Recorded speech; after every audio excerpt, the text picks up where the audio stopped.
So I spent fifth, sixth, seventh, eighth, and parts of ninth grade not really talking to anyone. And technically, on paper, that's called being selectively mute. But I don't really know about that term exactly. So I'm just going to leave that there.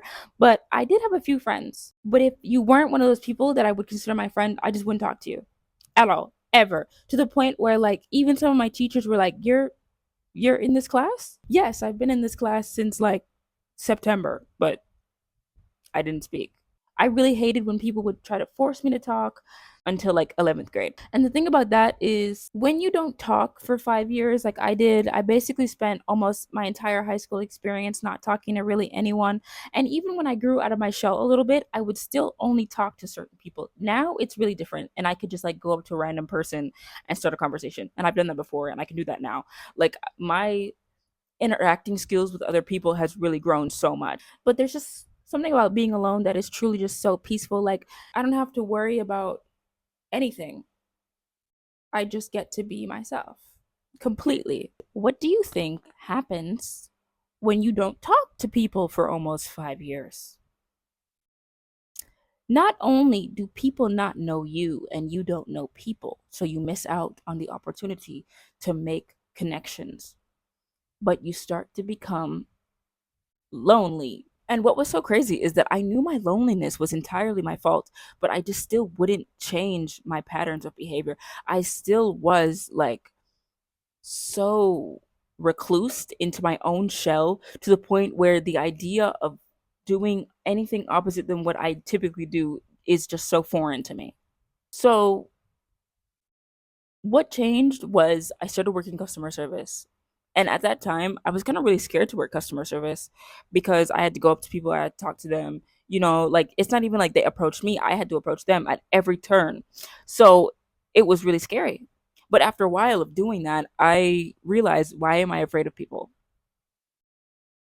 They don't bite.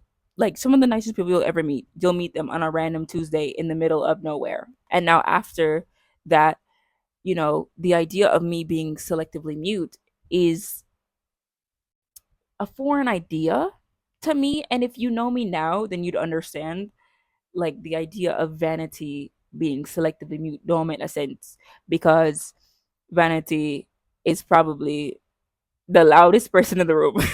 Which is why, like, now I've realized the way to interact with people, the way to like combat your loneliness is putting yourself in a position where you have to interact with people, putting yourself in a position where you have to do it. It's a must. And like I think the very first few interactions were a bit shaky, were a bit rocky and awkward, but after a while I got it.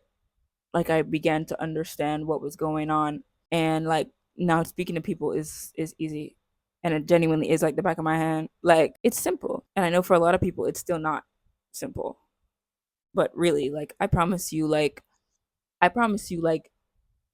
if you're scared to talk to people now and you're not doing anything about it, you're going to be scared to talk to people more later on in your life because all you will have yourself because you're not speaking to people. So all you'll have for your entire life is yourself. And so like my friends now tell me like, "Van, where did you get these concepts? Who's saying this to you?" But it was me telling me this. Why? Because I had nobody else to talk to. So it was just me in my mind being like, "Well, I guess this is how it is." Who was saying? Who? No, it is not how that is. This is not how this is, Vanity. What's wrong with you? Now I think I have the opposite problem where I have like the inability to stop talking. But I also don't really think that that's a problem. I think I've definitely mellowed out to the point where I can talk and not talk and like understand the certain times where I should speak and I shouldn't. Yeah, sometimes I'm too honest, but what can you do?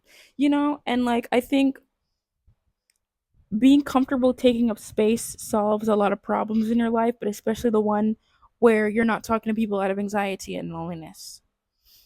And I also used to think that like I'm missing out on life a lot because I never spoke to anyone. And I think a big part of that was being comfortable taking up space and being comfortable with the idea that people are not going to like you. And I had a big issue with like the idea of people not liking me. And like what comes with being social though is embarrassment. And I think I'll make a different video about like people not liking you and embarrassment later. But like, and like, I don't know if this is just me, but I realize like there's a specific personality that I don't get along with. Like if you're too serious, you take things too seriously. We're just not gonna get along.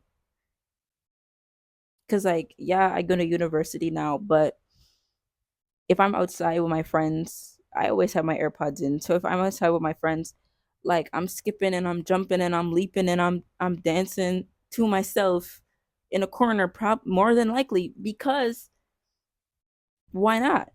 Like I'm not bothering nobody. You know what I mean? Like, and I hate like when people are bothered just by other people's presence. And I think it's very obvious when someone is insecure because their ability to deal with someone who's okay and comfortable with taking up space is obvious.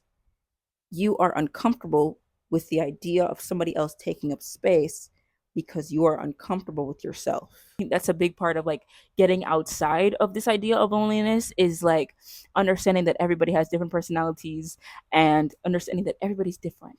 No two people are exactly the same. You ever see twins and like one dresses really well and the other one doesn't? There's a reason for that. By the end of this, um, I probably have a lot more to say, but I can't think of anything else to say. So, goodbye.